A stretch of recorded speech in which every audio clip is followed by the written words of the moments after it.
ପିଲାମାନେ ତମ ସମସ୍ତଙ୍କୁ ମୁଁ ସ୍ୱାଗତ କରୁଛି ମୋ YouTube channel the +2 second year arts science commerce the +2 second year arts science commerce.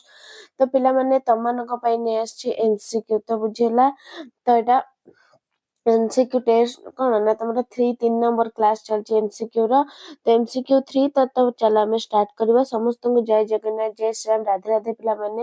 ତ ଚାଲ ଆମେ ଷ୍ଟାର୍ଟ କରିବା। ଭିଡ଼ିଓ ଦେଖିବା ପୂର୍ବରୁ ଚ୍ୟାନେଲରେ ନୂଆ ଥିଲେ ସବସ୍କ୍ରାଇବ କରିଦେବ, ବେଲ୍ ଆଇକନକୁ ଦବାଇ ଦେବ ନୂଆ ନୂଆ ନୋଟିଫିକେସନ ପାଇଁ ଲାଇକ୍ ସେୟାର କରିଦବ। ତ କଣ ଥିଲା ନା ବନ୍ଦୀର ବିରହ ବ୍ୟଥା ଗୋପବନ୍ଧୁ ଦାସ ଯୋଉଟା ଲେଖିଛନ୍ତି ତାଙ୍କର କିଛି MCQ କ୍ୱେଶ୍ଚିନ୍ ଆନ୍ସର। ତ ଚାଲ ଆମେ ଷ୍ଟାର୍ଟ କରିବା। MCQ କଣ ଦେଇଛି?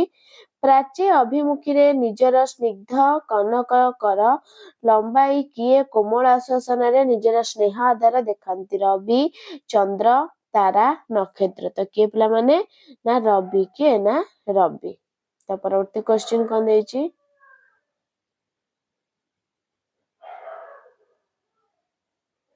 ନାନା ରଙ୍ଗେ ଚନ୍ଦ୍ର ଆତେପ ଆଚ୍ଛାଦିତ ଅମ୍ବର। ଏଠାରେ ଅମ୍ବର ଅର୍ଥ କଣ? ଲୁଗା, ଚାନ୍ଦୁଆ, ଆକାଶ, ସୂର୍ଯ୍ୟ। କଣ ହବ?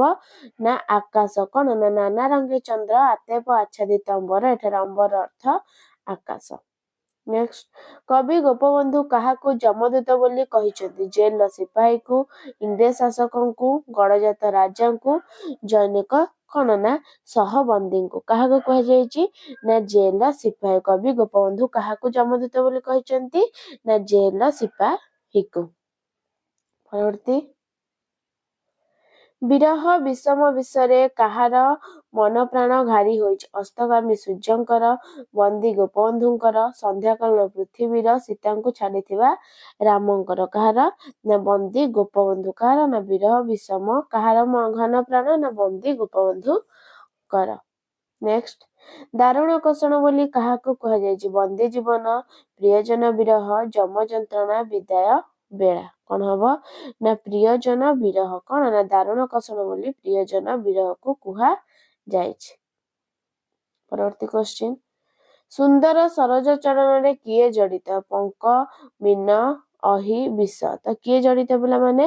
ନା ସୁନ୍ଦର ସରୋଜ ଚରଣରେ କିଏ? ନା ଅହି। କିଏ? ନା ଅହି ଜଡ଼ିତ। ତ ପରବର୍ତ୍ତୀ କ୍ୱେଶ୍ଚିନ୍, କେଉଁ ଉଚ୍ଚ ଆସନରେ ବସି ରବି ହସନ୍ତି? ଉଦୟଚଳ, ଅସ୍ତାଚଳ, ମଳୟଚଳ, ହିମାଚଳ। କେଉଁ ଚଳ ପିଲାମାନେ? ନା ଅସ୍ତାଚଳ। କଣ ହବ? ନା ଅସ୍ତାଚଳ। ନେକ୍ସଟ, ଦିନ ଶେଷ ହେଲାଣି ଜାଣି କାହାର ଆୟୋଜନ ଲାଗିଛି? ତପନଙ୍କର, ଅସ୍ତାଚଳର, ସମୀରଣର, ବିଦାୟର। ତ କାହାର ଚାଲିଛି ପିଲାମାନେ? ନା ବିଦାୟର। କାହାର? ନା ବିଦାୟର। ପରବର୍ତ୍ତୀ କ୍ୱେଶ୍ଚିନ୍, ତନୁଗିରିଙ୍କ ଶିରିରେ ସୂର୍ଯ୍ୟ କଣ ଦିଅନ୍ତି? ସୁନା ମୁକୁଟ, ହୀରା ମୁକୁଟ, ରତ୍ନ ମୁକୁଟ, ହେମବରଣୀ ପାଟ। ତ କଣ ଦିଅନ୍ତି ପିଲାମାନେ? ନା ହେମବରଣୀ ପାଟ। କଣ? ନା ହେମବରଣୀ ପାଟ। ପରବର୍ତ୍ତୀ କ୍ୱେଶ୍ଚିନ୍, ଅନୁରାଗ ରଙ୍ଗ କାହା କପାଳରେ ପ୍ରକାଶିତ ହୋଇଛି? ପ୍ରାଚୀ, ଅବାଚୀ, ପ୍ରତୀଚୀ, ଉଦୀଚୀ। କଣ ହବ? ନା ହବ ପ୍ରାଚୀ। କଣ? ନା ଅନୁରାଗ ରଙ୍ଗ କାହା କପାଳରେ? ନା ପ୍ରାଚୀ କପାଳରେ ପ୍ରକାଶିତ ହୋଇଛି। ପରବର୍ତ୍ତୀ କ୍ୱେଶ୍ଚିନ୍, ବନ୍ଦୀ କଣ ଦେଖିବାକୁ ଇଚ୍ଛା କରି ଦ୍ୱାର ବନ୍ଦ ନ କରିବାକୁ ସିପାହୀକୁ ଅନୁରୋଧ କରିଛନ୍ତି? ପ୍ରଣୟ ପ୍ରଭାବ, ପ୍ରଣୟ ବିଷ, ବିରହ ବିଷ, ଅନୁରାଗ ରଙ୍ଗ। କଣ ହବ ପିଲାମାନେ? ନା ପ୍ରଣୟ କଣ? ନା ପ୍ରଣୟ ପ୍ରଭାବ। କଣ? ନା ପ୍ରଣୟ ପ୍ରଭାବ। ନେକ୍ସଟ, ସୂର୍ଯ୍ୟ କେଉଁ ରଙ୍ଗର ପାଟ ପିନ୍ଧିଥାନ୍ତି ବୋଲି କୁହାଯାଇଛି? ଡବଲ ଥର କ୍ୱେଶ୍ଚିନ୍ ଆସିଛି ପିଲାମାନେ। କଣ? ଶୁଭବରଣୀ, ରକ୍ତବରଣୀ, ହେମବରଣୀ, ନୀଳବରଣୀ। କଣ ହେଇଯିବ? ନା ହେମବରଣୀ ପାଟ। ନେକ୍ସଟ କଣ ଦେଲା? ବନ୍ଦୀ ଗୋପବନ୍ଧୁଙ୍କ ପ୍ରାଣରେ କେଉଁ ଦୃଶ୍ୟ କଷ୍ଟ ଦେଉଥିଲା? କେଉଁ ଦୃଶ୍ୟ କଷ୍ଟ ଦେଉଥିଲା ପିଲାମାନେ? ଅନ୍ୟ ଜଣେ ବନ୍ଦୀ ପ୍ରତି ଅତ୍ୟାଚାର, ନା ସନ୍ଧ୍ୟାର ବିରହ ଦୃଶ୍ୟ, ନା ଅସ୍ତକାଳୀନ ସୂର୍ଯ୍ୟର ସ୍ନିଗ୍ଧ କିରଣ, ନା ନୀଳ ବାହୁଡା ପକ୍ଷୀମାନଙ୍କ ଆଗମନ ଦୃଶ୍ୟ। କଣ ହବ? ନା ସନ୍ଧ୍ୟାର ବିରହ ଦୃଶ୍ୟ। କଣ? ନା ସନ୍ଧ୍ୟାର ବିରହ ଦୃଶ୍ୟ। ପରବର୍ତ୍ତୀ କ୍ୱେଶ୍ଚିନ୍, କାହା ପାଶେ ବନ୍ଧା ଜଗତେ ଜଡ଼ ସର୍ବ ଜଡ଼ ଚେତନ? ଧାନ ପାଶେ, ମନ ପାଶେ, ପ୍ରୀତି ପାଶେ, ରୀତି ପାଶେ। କାହା ପାଶେ ପିଲାମାନେ? ନା ପ୍ରୀତି। କାହା ପାଶେ? ନା ପ୍ରୀତି ପାଶେ। ପରବର୍ତ୍ତୀ କ୍ୱେଶ୍ଚିନ୍, ଗୋପବନ୍ଧୁଙ୍କ ଅବରୋଧର ସମୟ କଣ ଥିଲା? ଗୋପବନ୍ଧୁଙ୍କ ଅବରୋଧର ସମୟ ସକାଳ, ମଧ୍ୟାହ୍ନ, ଗୋଧୂଳି କାଳ, ରାତି। କିପରି ଥିଲା ପିଲାମାନେ? ନା ଗୋଧୂଳି କାଳ। କିପରି? ନା ଗୋଧୂଳି କାଳ। ନେକ୍ସଟ, ଅନୁଭବୀର ନେତ୍ରରେ କଣ ଦେଖାଯାଏ? ପ୍ରେମିକାର ଲାସ୍ୟ, ପ୍ରେମିକାର ସ୍ୱୀକୃତି, ପ୍ରେମିକର ଆନନ୍ଦ ଭିତରେ ବିଷାଦ ରେଖା, ପ୍ରେମିକର ଅହଙ୍କାର। କଣ ହଉଛି ପିଲାମାନେ? ନା ଅପସନ ହେଇଯିବ ଗ, ପ୍ରେମିକାର ଆନନ୍ଦ ଭିତରେ ବିଷାଦ ରେଖା। ତ ବହୁତ ଗୁରୁତ୍ୱପୂର୍ଣ୍ଣ କ୍ୱେଶ୍ଚିନ୍, ଆ ଭିତରୁ 100% ଗ୍ୟାରେଣ୍ଟି ତମର ପିଲାମାନେ ଆସିବ।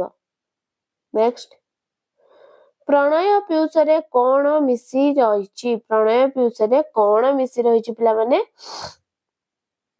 ମିଳନ ଅମୃତ, ବିରହର ବିଷ, ପ୍ରତିକ୍ରିୟାର ହଳାହଳ, ନିର୍ଯାତନାର କୁଟିଳତା। କଣ ହବ? ନା ତମର ହେଇଯିବ କଣ?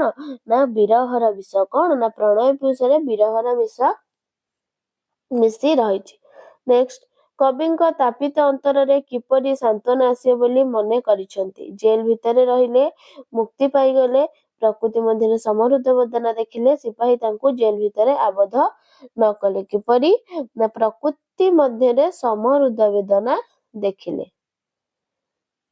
ନେକ୍ସଟ, ସୂର୍ଯ୍ୟାସ୍ତ ସମୟରେ ଗଛ ଗୁଡ଼ିକର ଛାଇ ଲମ୍ବି ଯାଇଥିବାରୁ କବି କଣ କଳ୍ପନା କରିଛନ୍ତି? ଗଛମାନେ ଅନ୍ଧାରକୁ ଜାବୁଡ଼ି ଧରିଛନ୍ତି, ନା ଗଛମାନେ ସୂର୍ଯ୍ୟଙ୍କ ପାଦରେ ପ୍ରଣାମ କରୁଛନ୍ତି, ନା ଗଛମାନେ ଫୁଲି ଉଠୁଛନ୍ତି,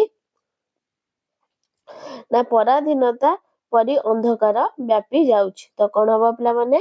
ନା ଯୋଉ ଗଛ ମାନେ କଣ? ନା ସୂର୍ଯ୍ୟଙ୍କ ପାଦରେ କଣ? ନା ପ୍ରଣାମ କରୁଛନ୍ତି।